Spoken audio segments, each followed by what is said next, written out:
Ladies and gentlemen, let me ask you something right now, and I need you to be real with yourself for just a second. Why is it that the ones who come to you always seem to be wearing a ring they forgot to mention? You didn't ask for it, you didn't want it, you might even hate it, but somehow they keep showing up. Smooth talkers, confused lovers, deep stories, excuses longer than your rent agreement, and maybe, just maybe, part of you is wondering, is there something I'm doing to bring this into my life? Now, before you run off thinking this is another blame the woman of speech hold up, sit down, lock in, because this right here, this is not about pointing fingers. This is about calling out the game and breaking it down piece by piece. Because until you understand why they keep showing up, you can't shut the door on them for good. So if you've ever been loved in secret, touched in the shadows, or lied to in broad daylight, this speech is for you. Let's get something straight. A man don't just wake up one day, put on his wedding ring, kiss his wife goodbye, and then suddenly decide, you know what, let me go ruin my whole life today. No, it don't work like that. See, when a married man starts seeking you out, it didn't start with you. It started at home, and not just physically, I'm talking emotionally. When a man feels emotionally neglected, that's when the door opens. Not wide, not all at once, but just enough for temptation to slide a foot in. Now, don't get me wrong, emotional neglect don't justify cheating. Don't twist what I'm saying. But if you want to understand why these married men keep showing up in your life, you gotta understand the environment that produced them. A lot of these men feel like they've been invisible in their own house for years. They go to work, come home, provide, fix stuff, take care of the bills, but nobody asks how they're doing. Nobody checks on their spirit. Nobody makes them feel like they matter. And when that emotional tank runs empty, they start looking for gas elsewhere. Here's what happens. One day, this man walks out into the world feeling empty, unappreciated, and unnoticed. Then he sees you and you smile. That's it. Just a smile. You ask how his day is. You laugh at his joke. You compliment the shirt his wife ain't said nothin' about in 3 years. And suddenly he feels seen. He feels like a man again, not a dad, not a provider, not a walking ATM, a man. Now in his mind, he ain't doing nothing wrong. It's just conversation, he tells himself. But what he don't realize is emotional connection is the real gateway drug. Because once a man starts sharing his stress, his hopes, his dreams, his wounds, and you're the one listening. Oh, baby, now you're not just a woman he's talking to. You've become his safe space. You've become the person he goes to before he goes home. And that right there, that's the real cheating, because you've got something his wife used to have his attention, his thoughts, and his heart. Now let's bring it back to you, because you're sitting there wondering, why me? Why do they always come to me? I'll tell you why, because you look like peace. You sound like understanding. You carry a vibe that says, I see you, I hear you, and I respect what you're trying to be. That's powerful, but that power is also dangerous when a man ain't emotionally grounded at home. He ain't chasing sex first, he's chasing comfort. He wants to feel like he still matters, and if he's not getting that validation where he should, he's gonna sniff it out somewhere else. The truth is, a lot of married men aren't bad people, they're broken people, wounded, worn down, and instead of going to therapy or fixing the cracks in their own house, they start building an emotional tent in yours. And by the time you realize it, you're already in too deep. You didn't plan to become his escape, but When you allow a man to emotionally unload on you like you're his wife, when you let him lean on you like you're his secret savior, then trust me, whether you realize it or not, you're already the other woman. Let me tell you something about some of these married men out here. They don't want a woman. They want a repair shop. They come to you not because they see you as just a pretty face, or even because they want a relationship. No, no. They come to you because you make them feel like they can be whole again. You ever notice how some of them start telling you their life story the second time y'all talk? Like they've been waiting for somebody to finally say, "Tell me what's wrong, baby." That's not love. That's the fix-me fantasy. See, some men are broken, damaged, spiritually drained, their confidence is cracked, their pride is bruised, and their ego is sitting on life support. And instead of dealing with that mess on their own, going to a therapist, working on their marriage, confronting their own immaturity, they out here scouting for a woman to fix it for them. And they pick you not because you asked for it, but because you carry yourself like a woman who heals people without even trying. You listen when they talk. You compliment them. You treat them like a king even though he left his crown at home next to his wife's cold shoulder.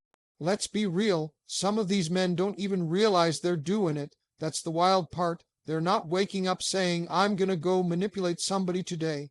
Now what they're doing is looking for relief, validation.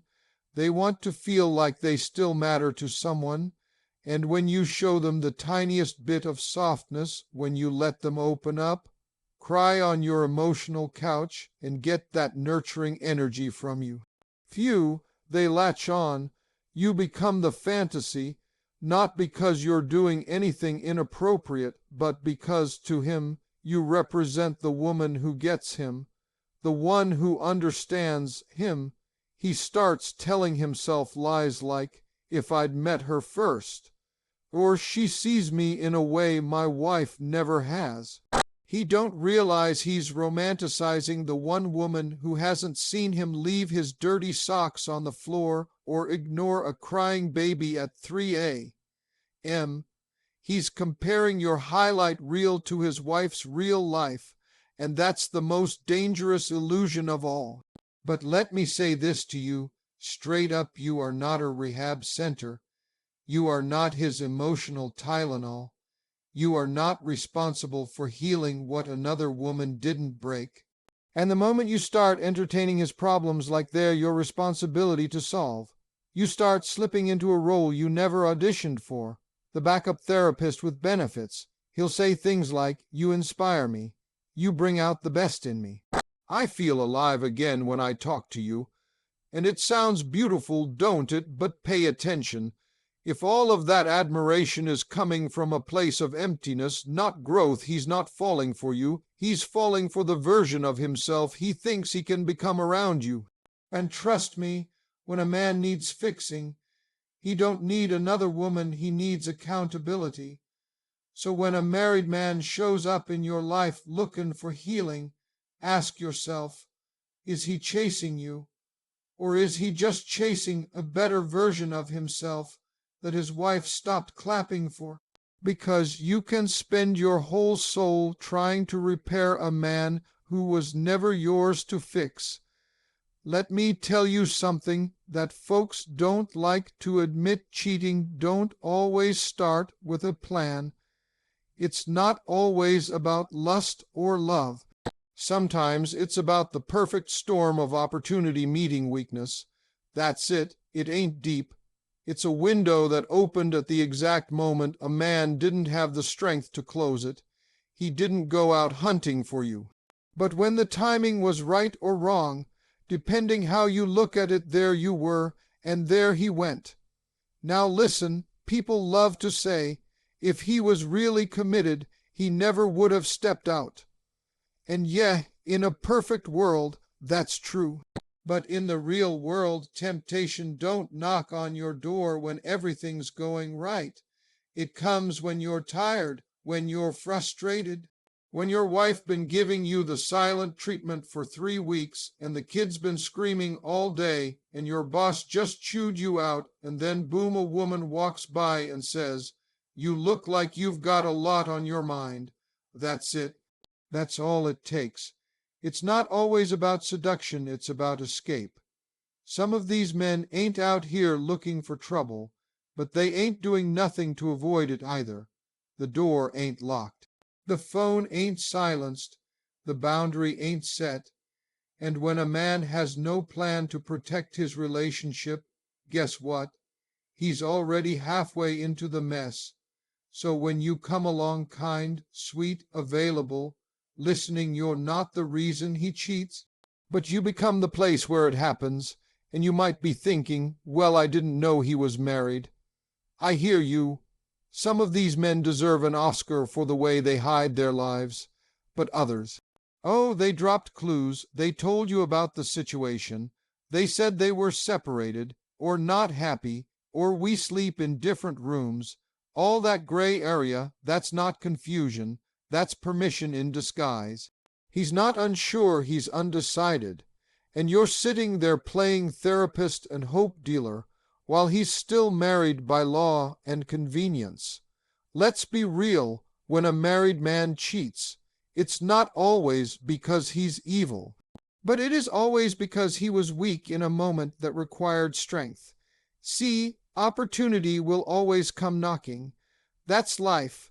You'll always meet someone smarter, finer, funnier, sexier, but commitment is about saying no to the better option because you made a promise to the original one. When a man ain't got the discipline to say, "Nah, I'm good," even when the moment feels right, that's when the line gets crossed. And what you need to understand is that you didn't create the weakness, but you stepped into the moment when it was exposed. And maybe you didn't see the warning signs, or maybe you did but ignored them. Either way, you became part of the story, and once you're in, you're in. Now it's sneaky phone calls, texts at 11 p.m., emotional conversations laced with confusion. You start feeling like you're the answer to his pain, but the truth is, you're just the distraction from a decision he keeps avoiding. You're not the villain, but you're in the scene now. And every time you pick up the phone, reply to the message, or let him vent to you like you're his personal journal, you're holding the door open for a man who should have stayed on the other side. Because the only thing more dangerous than a broken man is a moment when he's broken and you're available. Now let me say this loud so you don't miss it. You are not the problem, but baby, you might be the pattern. And you gotta understand the difference. See, when married men keep showing up in your life like you handing out side chick applications, it ain't because you're doing something wrong on purpose. It's because there's something in your energy, in the way you carry yourself, that says, I might not want it, but I'll entertain it. You're not calling these men in, but you ain't closing the door fast enough either. Now don't get defensive, stay with me. This ain't judgment. This is grown woman talk. Some of y'all are walking around wondering why the only men who approach you are unavailable emotionally, mentally, or legally. And the truth is, you've been conditioned through heartbreak, through experience, maybe even through childhood, to be the woman who overextends, overcompensates, and overloves men who are underavailable. You're not causing the drama, but somewhere along the line, you became comfortable in it. You ever been in a situation where you knew he had somebody else, or at least suspected it, and you still kept answering his calls? You still kept hoping he'd leave her. You still believed that it's complicated story. See, it ain't that you're wrong for wanting love, it's that your standards and your boundaries are on vacation, while your heart is doing all the driving. Let me break it down like this. If you keep attracting married men, it might be time to ask yourself, what part of me is open to unavailable love? What part of me has been taught to settle for crumbs and call it affection? What part of me has been living in such emotional survival mode that attention, even the wrong kind, feels better than silence, because patterns don't lie, people do. And if every few months a new man slides into your life wearing a ring he conveniently forgot to mention, that's not a coincidence. That's a cycle. And cycles don't break themselves, they get broken when you decide you're worth more than what's easy, exciting, or emotionally messy. The truth is, you might be too understanding, too patient, too willing to see the good in somebody who's showing you all the red flags, and I get it, you're not desperate, you're just tired of being alone. You want someone to talk to, someone to make you feel desired, but the problem is, you've mistaken being chosen temporarily for being valued permanently, and you keep attracting these men who need a side road to escape their own guilt, and you end up being the emotional highway they ride on when they can't stand being home. You didn't cause their marriage to fall apart. You didn't make them stray. But you're the one who's gotta decide if you're gonna be another chapter in his excuses or the author of your own piece. Because here's what married men know: they can't play this game without your participation. And if you're still letting these patterns slide because deep down, some part of you feels like this is all you're gonna get, then it ain't about the man anymore. It's about you, your healing, your worth, your boundaries. You're not broken, you're not wrong.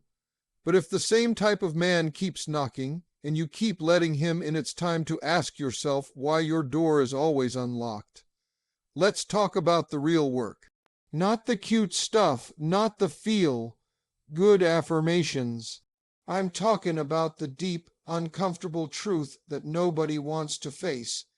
You don't keep attracting unavailable men because you're unlucky. You attract them because deep down, there's something inside you that's been wired to believe that's what love looks like. And until you deal with that wound, you're gonna keep pulling the same broken man with a different haircut. This ain't about pointing fingers. It's about finally asking the harder question. Why does part of me feel drawn to men who can't fully choose me? It might have started when you were younger. Maybe you had a parent who was emotionally absent, or love in your house came with conditions: be quiet, be perfect, be useful. And so you learned early on that if you want love, you've got to earn it, chase it, work for it, perform for it. So now, when a man gives you just enough, a few compliments, some stolen moments, a good morning, text here and there, you feel a little spark. Not because it's love, but because it's familiar. That inconsistency, that emotional roller coaster, that's what you've been calling chemistry. But it's not chemistry. It's unhealed trauma trying to play house. That's why you can be smart, beautiful, successful, and still find yourself in situations where you're constantly waiting for him to leave her, waiting for him to call, waiting for him to be ready. Sis, you're not in love. You're stuck in survival mode. You're addicted to potential, and let me tell you something: potential will rob you blind. It'll have you wasting your best years on men who ain't even supposed to be in the same room as you, let alone your bed or your heart. But here's the good news: that pattern can end. You can heal the attraction wound, but it's gonna take more than deleting his number or blocking his calls. You have to start choosing yourself in rooms where you've been trained to wait for someone to pick you. You've got to stop confusing being needed with being loved. You've got to stop trying to prove that you're good enough for a man who already belongs to somebody else because the moment he chose her, he already told you where you stood. And no, you don't have to be bitter. You don't have to hate men. You don't have to carry shame. But you do have to look in the mirror and say, I deserve to be chosen in the light. I deserve to be loved in public. I deserve a man who is fully available, not one who slips me leftovers when he's done pretending at home. Healing is ugly sometimes. It's lonely. It's frustrating. But healing is the only way you stop attracting men who need you to lower your standards so they can feel like they're enough. It's how you teach your heart that peace is more valuable than passion, and that real love won't ask you to shrink, hide, or play second. You're not cursed, you're not broken, you've just been hurt and you've been loving from that place. But once you start loving from a healed place, baby, married men won't even see you the same.